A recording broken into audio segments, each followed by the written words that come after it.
Public transport riders face new seatbelt law. U.S. immigration agent shoots and kills a second protester. And Mark Carney urges Canadians to buy local as Donald Trump threatens 100% tariffs.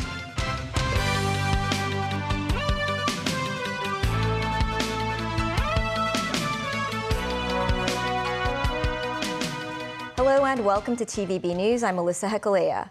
A new law takes effect today requiring passengers to wear seatbelts when riding public transport. Offenders can face a maximum fine of $5,000 and 3 months in jail. Mimo Singhai reports. At the Central Bus Terminal, several city bus staff held signs to remind passengers about the new seatbelt requirement. A notice of "Please buckle up" was also placed on a windscreen. TVB News took a bus to Saiwan Hall to see how passengers adapt to the new rule. On the upper deck, all seats were fitted with seatbelts. These passengers automatically buckled themselves up, citing safety as the main reason. But for those who choose to stand in the lower deck, the law does not apply. I think there's a loophole within the ordinance. Isn't standing more dangerous than sitting? She questioned. Another passenger said he did not wear seatbelts all the time on public transport before Sunday. He also commented on the $5,000 fine which one could face for not wearing seatbelts. It depends. It depends on which road I was taking. If it's only highway, maybe I was not wearing it. Overall, I think all the fines in Hong Kong look very high. Yes, I think it's high, but I think it's in Hong Kong standards. Authorities will give a grace period to passengers in the early stage after the rule has been implemented by reminding them to wear seatbelts instead of fining them straight away. While not every bus is fully equipped with seatbelts, a few passengers were caught not wearing one even when their seats were fitted with seatbelts. I thought I didn't have to use a belt because others in front of me also did not buckle up, she said. This man, meanwhile, said he forgot about it. As of early January, the government said about 3,500 buses were equipped with seatbelts, roughly 60% of the entire fleet in Hong Kong. Coaches and sightseeing buses are also affected by the seatbelt rule. For this mainland tourist, she says seatbelts can become a hassle when it came to photo taking. That will restrict me from posing freely, she said. Moments 9, TVB News. Also starting today, drivers are prohibited from placing more than 2 mobile telecom devices on their dashboards or windshields. Violators without a reasonable excuse are liable to a maximum fine of $2,000. Samantha Lee reports. Taxi driver Ken used to have 4 mobile phones lined up to juggle ride-hailing orders and GPS. To stay on the right side of the law, he has to cut that number in half. He estimates his business would take a 1/3 hit, as he is now forced to multitask on a single screen. Running 3 apps on one screen is a nightmare. In my opinion, it's actually more dangerous because I am constantly squinting or zooming in while trying to keep an eye on the map. In Kowloon Tong, most drivers seem to be towing the line. This driver said it's not a big deal. 1 or 2 apps are enough to get the job done. At the end of the day, the safety of our passengers and road users has to come first. Meanwhile, this passenger said he felt at ease after the new regulations took effect. He added seeing a wall of gadgets was nerve-wracking, making it hard to trust that the driver was focusing on driving. The amended road traffic control regulations allows a maximum of 2 mobile devices to be placed in front of the drivers. Mobile devices include phones, tablets, and laptops. Each screen must not exceed 19 centimeters diagonally and cannot obstruct the driver's view of the traffic and mirrors. Brilliant display screens are excluded from the 2-device count. Samantha Lee, TVB News. Overseas, U.S. immigration or ICE agents shot and killed a U.S. citizen in Minneapolis on Saturday. Officials said, sparking fierce protests and condemnations from local leaders in the second such incident this month.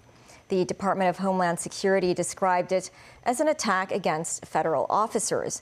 But bystander videos showed the man, identified as 37-year-old Alex Pretty, who was licensed to carry a weapon, was holding a phone, not a gun. Nazvi Karim with more. Alex Pretty, a 37-year-old intensive care unit nurse, was against U.S. President Donald Trump's immigration crackdown in Minneapolis and elsewhere in the U.S. He was shot and killed by ICE agents on Saturday, and his parents want answers. He thought it was terrible, kidnapping children, just grabbing people off the street. He cared about those people, and he knew it was wrong. So he did participate in the protests. Accounts from authorities and witnesses differ. This video shows ICE agents walking up to Pretty, forcing him back. Another video shows a number of ICE agents scuffling with someone who appears to be on the ground. Suddenly, shots ring out and agents disperse. This individual showed up to impede a law enforcement operation and assaulted our officers. They responded according to their training and took action to defend the officer's life and those of the public around him. And I don't know of any peaceful protester that shows up with a gun and ammunition rather than a sign. Michael Pretty disputed Noam's statement, saying he had previously talked with his son about not engaging with ICE agents during protests. He said Alex was licensed to carry a gun. He was disarmed during the scuffle, and it was his phone that he was holding before he was shot. A stunned Minneapolis community was out in force, protesting the latest killing, 2.5 weeks after an ICE agent shot and killed Renee Good while she was in her car. As protests became more boisterous, law enforcement resorted to shooting tear gas at crowds.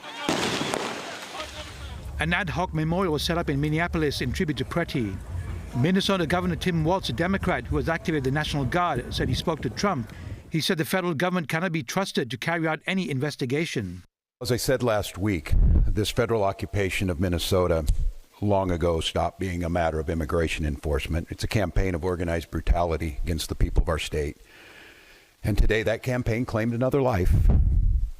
I've seen the videos from several angles, and it's sickening. But I have a strong statement here for our federal government. Minnesota's justice system will have the last word on this. It must have the last word. Trump hit back on social media, posting a picture of the gun that Pretty allegedly carried, accusing the Minnesota government of inciting an insurrection. Nazvi Karim, TVB News. In the face of U.S. President Donald Trump's latest threat that Ottawa will be slapped with a 100% tariff over a potential trade deal with Beijing, Canadian Prime Minister Mark Carney has stepped up his call on fellow citizens to buy more domestic products. This after Carney's visit to China, Canada's second biggest trading partner, which sought to reset the country's strained relationship and firm up trade ties in various sectors. Danny Zhou tells us more.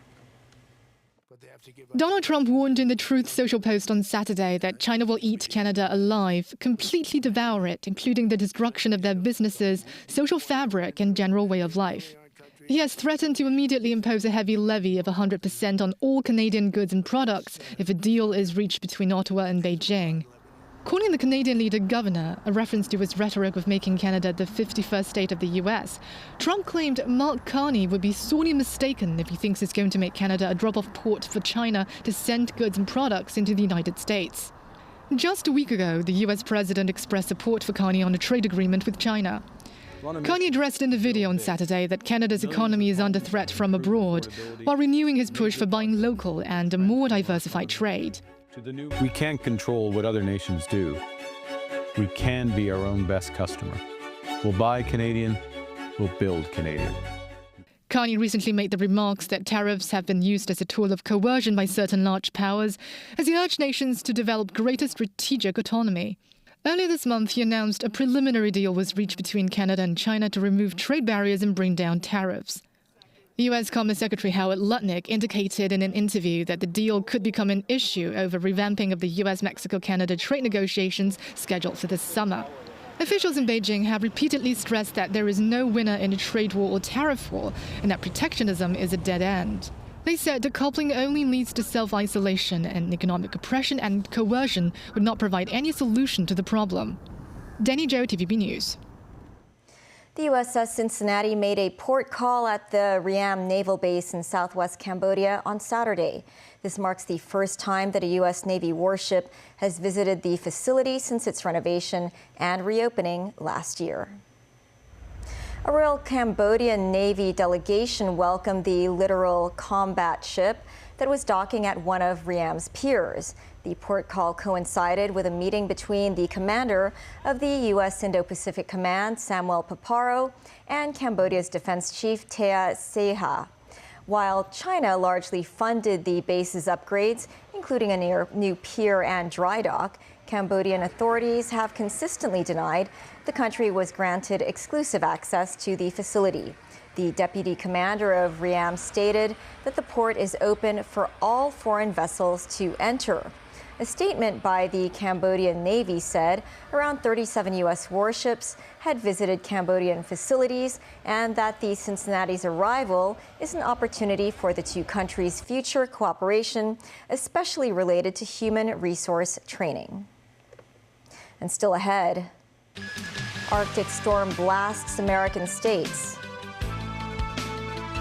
China welcomes Finland's leader. Fire officials say they found hundreds of safety violations in commercial buildings in recent checks.